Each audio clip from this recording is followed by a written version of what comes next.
Adoro la cucina giapponese. Adoro. Bellissimo. La médiation. Moi, je défends la médiation. Médiation critique, ce que dit Eric. Éducation, Salmone e brochette. prévention et après répression. Et ils vont tous perdre Brochetta con formaggio e carpaccio di carne di voi.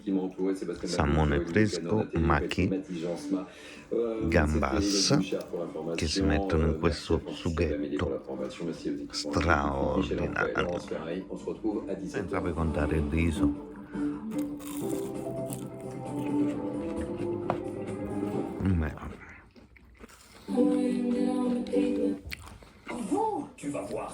Ma tu sai mangiare con le bacchette?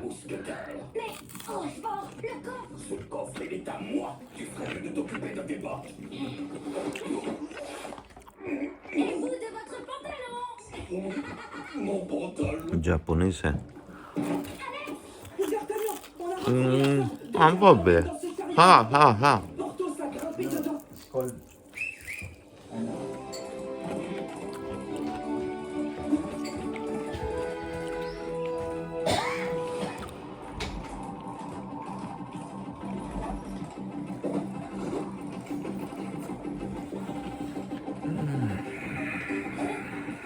Allora ragazzi, vedete tutte queste vaschette che si formano, per esempio queste vengono lavate. Allora, tutte queste vaschette sono utilissime per noi artisti, perché andiamo a miscelare resine, andiamo a miscelare pitture.